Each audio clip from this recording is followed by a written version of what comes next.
O Senhor esteja convosco. Ele está no meio de nós. Proclamação do Evangelho de Jesus Cristo, segundo João. Glória a vós, Senhor.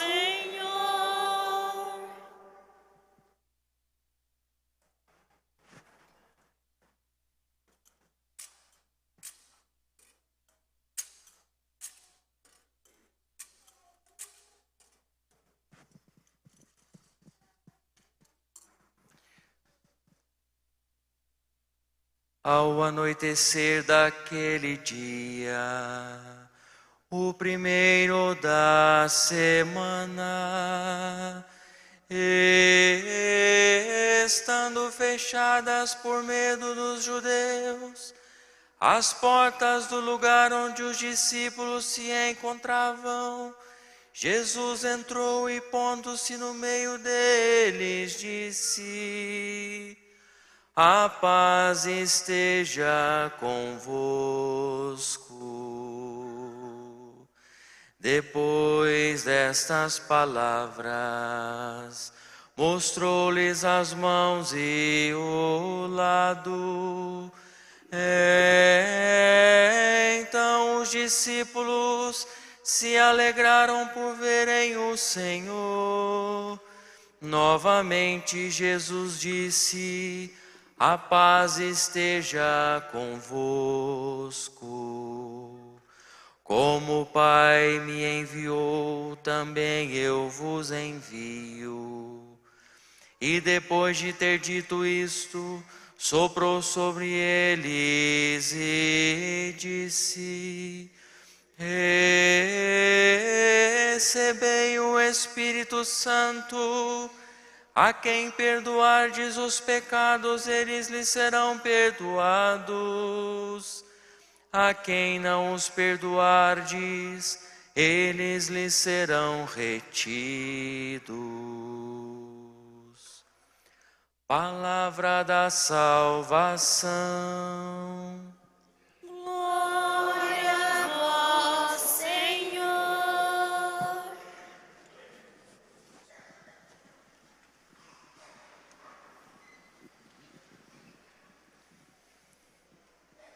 Queridos irmãos e irmãs presentes aqui na nossa Igreja Matriz São Judas Tadeu, você também que nos acompanha através dos meios de comunicação, como dito no início da Eucaristia de hoje, nós celebramos a grande solenidade de Pentecostes, a grande festa, a grande comemoração do maior de todos os presentes que o Pai e o Filho poderiam nos ter dado, o seu próprio Espírito. Um Espírito que não é um Espírito do mundo, mas é um Espírito que é santo. E por ser um Espírito Santo, é o Espírito que nos santifica, é o Espírito que nos acolhe em nossas necessidades, é o Espírito que nos fala no silêncio, nos fala na oração, o Espírito que é capaz de aquecer os nossos corações, mesmo no tempo frio, como nós estamos vivendo por esses últimos dias.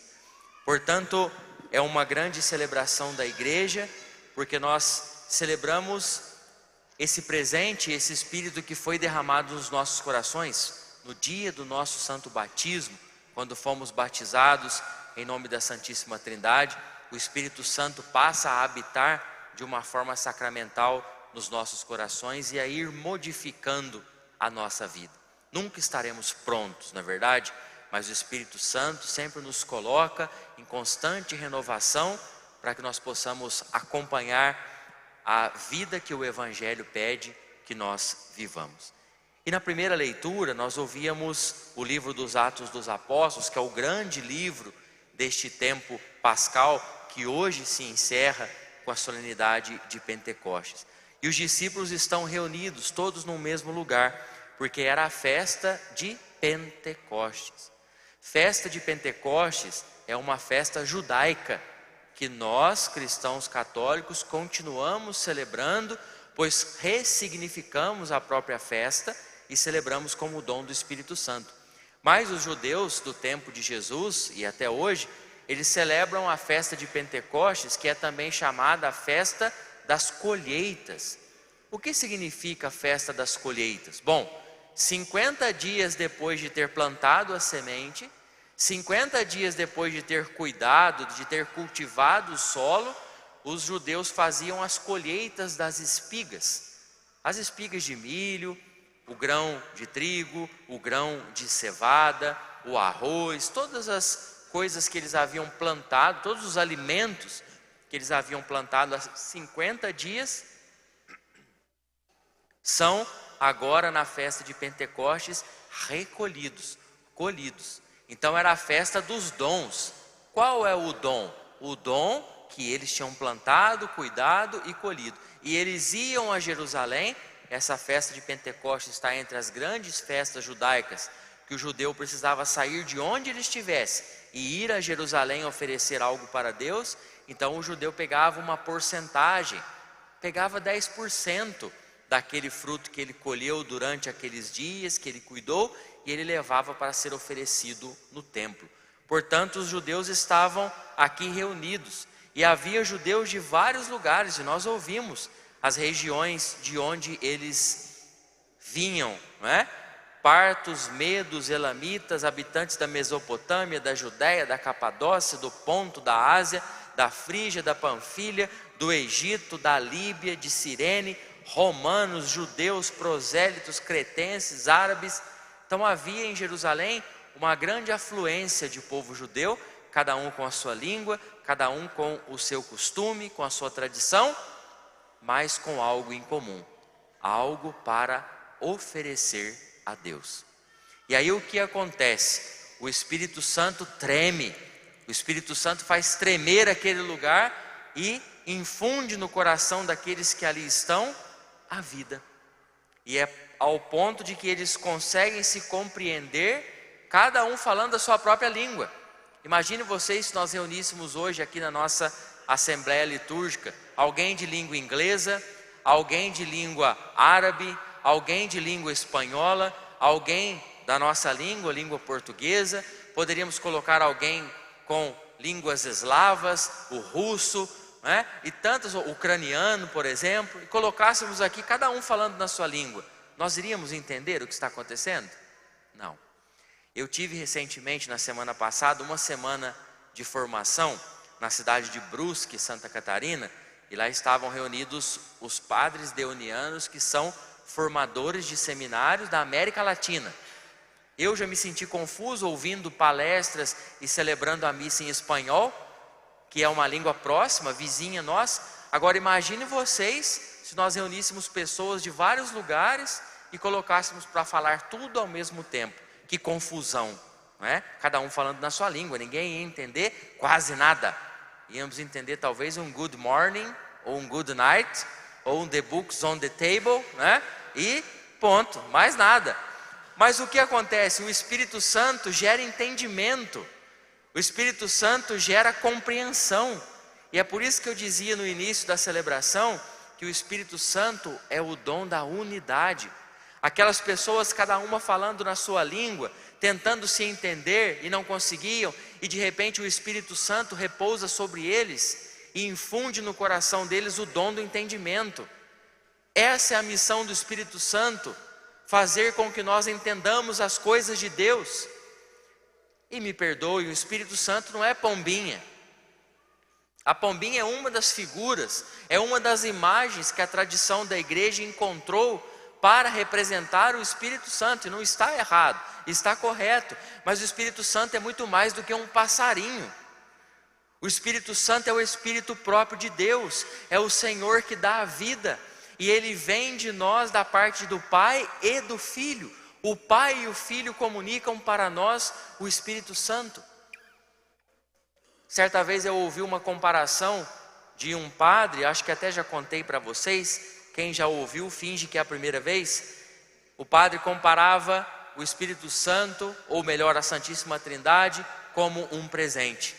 No presente eu tenho o conteúdo do presente, eu tenho a caixa do presente, e eu tenho o laço que dá, né, todo o charme para o toque especial, né, para o presente. O conteúdo do presente é Deus Pai. A caixa que envolve o presente, Deus Filho. E o laço que dá o arremate final, que dá aquele toque especial para aquele presente, é o Espírito Santo. Portanto, uma das figuras de linguagem também que a igreja usa, uma das metáforas que a igreja usa para representar o Espírito Santo é a fita. Uma fita vermelha, fita que é capaz de envolver, de criar comunhão. Outra imagem que a igreja utiliza para representar o Espírito Santo, o fogo. Outra imagem, a água. Outra imagem, o vento. Tanto é que hoje nós não vamos apagar o círio pascal no final da celebração soprando o círio pascal, porque o sopro é próprio do Espírito. Se nós formos olhar no grego, no hebraico original, o Espírito vem traduzido por ruá. Você já deve ter escutado essa expressão por aí. E depois, quando foi traduzido para o grego, os tradutores traduziram para pneuma. Quando você está com um problema no pulmão, você vai aonde? Onde? Pneumologista, pulmão. E o que tem no pulmão? Tem ar, tem sopro. Portanto, nós não vamos apagar o círio ao final da celebração soprando, porque o sopro é sinal do Espírito Santo. Nós vamos simplesmente abafar a chama e apagar e transladar o círio para o batistério. Hoje é a última celebração que o círio está aceso aqui do lado do ambão. Depois ele vai para o batistério e ele só será aceso no batizado das nossas crianças ou dos adultos, e quando falece um sacerdote, um religioso, o bispo, por exemplo, é que se acende o círio pascal na missa. E por que eu uso essas imagens? Nós precisamos das imagens para nós compreendermos a nossa fé. Portanto, se nós reduzirmos o Espírito Santo a uma pombinha, a nossa fé está menor do que a pombinha. O Espírito Santo é vida, e o Espírito Santo gera comunhão, o Espírito Santo gera entendimento, e é isso que nós acompanhamos na primeira leitura. E vejam, São Paulo faz questão de destacar isso também na segunda leitura, porque há diversidade de dons, há diversidade de carismas. Se eu fosse perguntar para vocês qual é o dom de cada um de vocês, uns têm o dom de cantar, outros o dom de tocar, outros o dom de proclamar a leitura, outros o dom de prestar um serviço litúrgico ao altar, outros o dom de distribuição da comunhão, alguns têm o dom do bom humor, né? E o Papa Francisco dizia bastante sobre isso, né? Que o bom humor é sinal da presença verdadeira do Espírito Santo. Outros têm o dom para fazer uma coisa, outros têm o dom para pensar algo, um projeto. Cada um de nós tem um dom. Mas todos nós, com nossos dons diferentes, nós formamos no Espírito Santo uma unidade. E é disso que é composta a nossa igreja. Portanto, de uma certa forma, para muitos autores da antiguidade cristã, hoje nós celebramos o nascimento da igreja. Alguns vão dizer que é quando Jesus disse a Pedro: tu és Pedro, e sobre esta pedra edificarei a minha igreja. Outros vão dizer, o nosso fundador, Padre Deon, inclusive, diz isso, que a igreja nasce do lado aberto de Cristo na cruz, quando jorra o sangue e a água, o sangue sinal da Eucaristia, a água sinal do batismo, os dois sacramentos essenciais da nossa vida cristã. Mas outros ainda vão dizer que hoje é o nascimento da igreja, pois é o Espírito Santo que conduz a igreja por mais de 2000 anos. Meus irmãos e minhas irmãs, não há nenhuma instituição no mundo que perdure por mais de 2000 anos. A igreja sim, mas qualquer outra instituição não perdura. Se elas são boas ou ruins, justas ou injustas, não vem ao caso. A questão é que como que uma instituição vai perdurar guardando o tesouro da palavra de Deus, guardando os sinais que a gente celebra, guardando as nossas tradições, os nossos dogmas, a nossa profissão de fé de um modo geral? Como que ela vai perdurar mais de 2000 anos se não for pela ação do Divino Espírito Santo? Portanto, eu e você, nós somos responsáveis por manter vivo, melhor dizendo, no nosso coração, este dom que hoje o Senhor presenteia a cada um de nós. E quando nós chegamos ao Evangelho, nós ouvíamos que Jesus entra onde os discípulos estavam. E como os discípulos estavam? Todos corajosos, certos de que ninguém ia pegar eles, sem perseguição. Olha, os caras eram firmes. Mentira, estavam com medo, estavam com as portas fechadas. Na Sagrada Escritura, quando aparece a porta fechada, significa medo, significa insegurança, significa eu me recolher. Você fecha a porta da sua casa ou a janela da sua casa para dormir à noite, não é? E não é só por causa do vento, é porque pode entrar algum engraçadinho ali e querer levar alguma coisa, não é?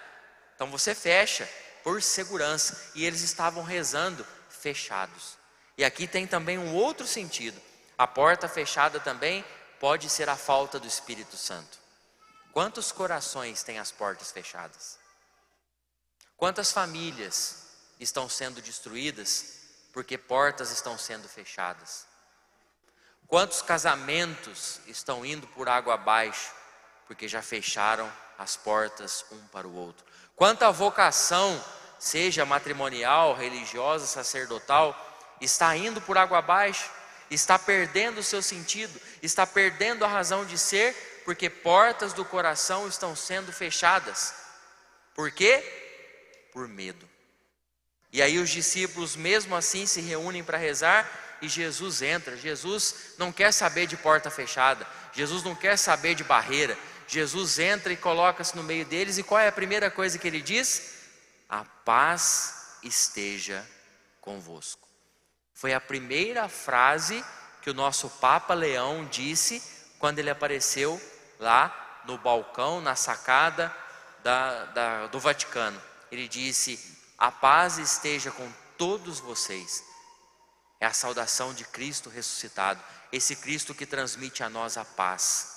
Portanto, meus irmãos e minhas irmãs, Jesus no Evangelho também sopra, Ele envia o seu Espírito.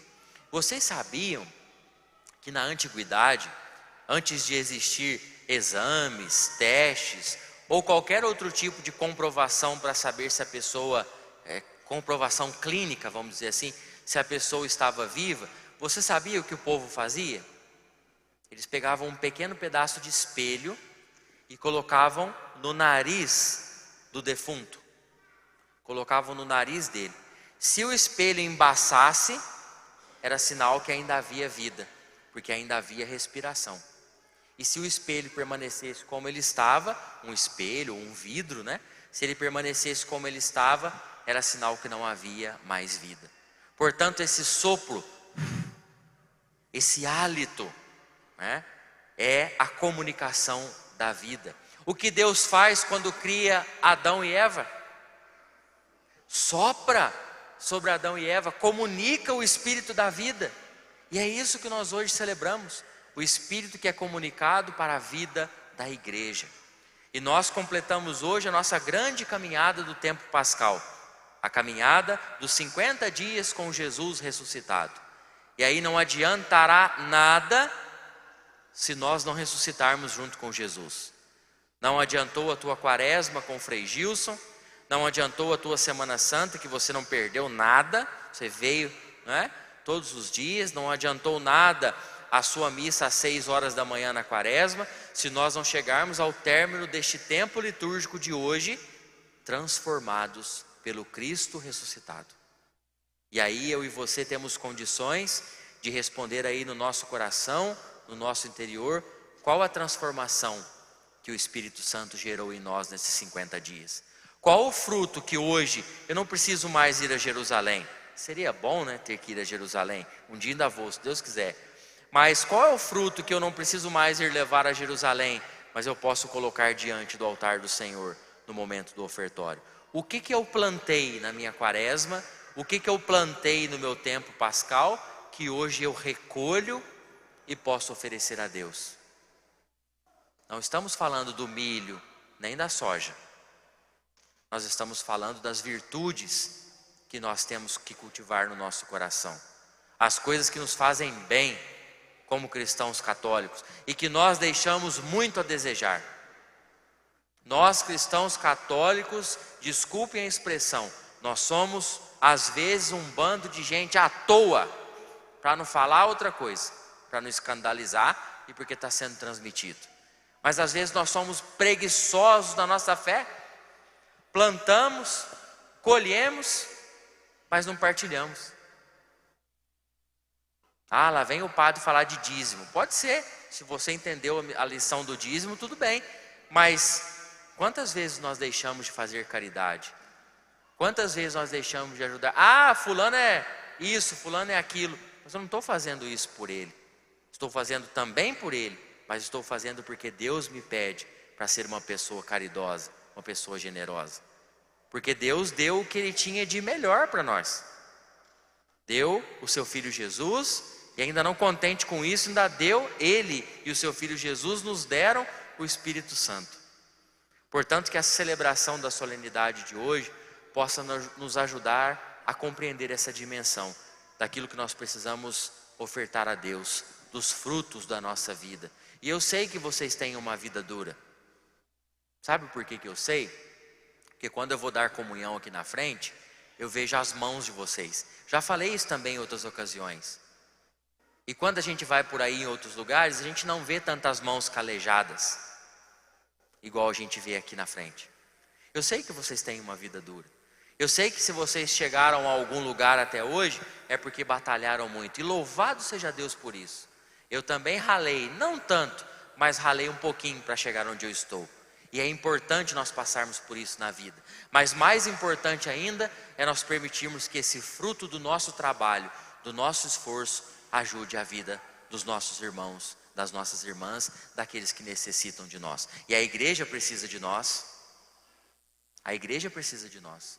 As pastorais precisam de nós. Os movimentos precisam de nós. A liturgia precisa do nosso serviço. A caridade que a igreja faz precisa do nosso coração, precisa das nossas mãos. E isso é fruto que nós precisamos colher. E aí, se você ainda não participa de nenhuma pastoral, se você ainda não é engajado em nada, se você é o cristão católico que vem à missa, que se confessa, que já é muito bom, já é excelente, mas você sabe que você pode dar um passo a mais. Você sabe que você pode ajudar na catequese. Você sabe que você pode proclamar uma leitura. Você sabe que você pode fazer tantas coisas na igreja. E quem te ajuda nisso? O Espírito Santo, que dá a vida e derrama sobre nós todos os seus dons. Falamos de 7 dons, né? Conselho, piedade, ciência, fortaleza, temor a Deus e etc. Falamos dos dons, já sabemos isso da catequese. Mas Deus dá muito mais do que 7 dons. Deus dá todos os dons e todas as graças que nós precisamos para bem viver a nossa vida, bem viver a nossa vocação. Por um instante em silêncio, fecha um pouquinho os teus olhos. Você que também está na sua casa, se coloque em oração na presença do Espírito Santo e peça a graça de recolher hoje os frutos do Espírito. Esse Espírito do Senhor ressuscitado que caminhou conosco liturgicamente por 50 dias, mas não nos abandonará, continuará caminhando conosco. Peça que esse Espírito Santo te ajude a reconhecer e a colher os frutos que você tem plantado na sua vida cristã. Peça que o Espírito Santo te ilumine, te dê sabedoria, te dê entendimento no teu trabalho, com aquelas situações, com aquelas pessoas, com aquelas ocasiões difíceis que às vezes te fazem desanimar. Peça o dom da fortaleza para que você seja um cristão forte, uma cristã forte, fortalecidos para vencer as adversidades do mundo. Peça que o Espírito Santo te dê o dom do santo temor, para que você possa temer. E temor não é ter medo, temor é ter um respeito profundo pelas coisas que são de Deus. E você é de Deus, o seu irmão é de Deus. Cada um de nós somos de Deus, portanto, respeitando a Deus, conseguimos nos respeitar uns aos outros, criar a comunhão, criar a unidade, a união tão necessária nos tempos de hoje.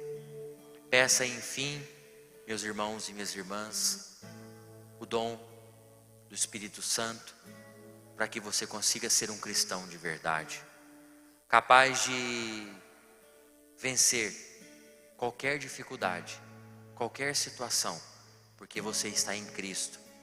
E aquela criatura que está em Cristo é uma criatura nova. E a morte, o pecado, o desânimo, a incerteza, o medo, nada tem a última palavra.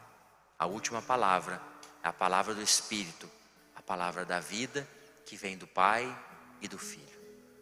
Faça a sua oração por alguns instantes.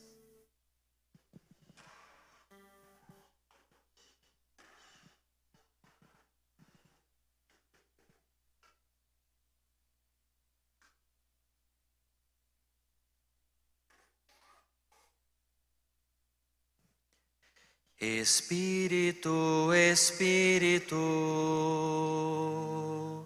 que desce como fogo, vem como em Pentecostes e enche-me de novo. Vamos ficando de pé e vamos cantando esse refrão. Espírito, Espírito, que desce como fogo, vem como em Pentecostes e enche-me de novo.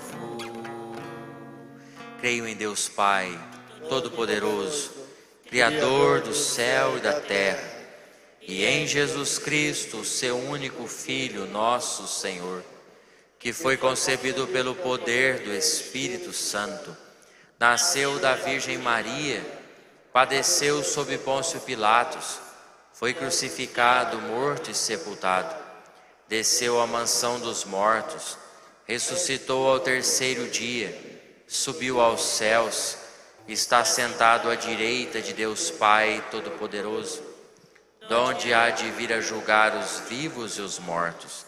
Creio no Espírito Santo, Santa Igreja Católica, na comunhão dos santos, na remissão dos pecados, na ressurreição da carne, na vida eterna. Amém.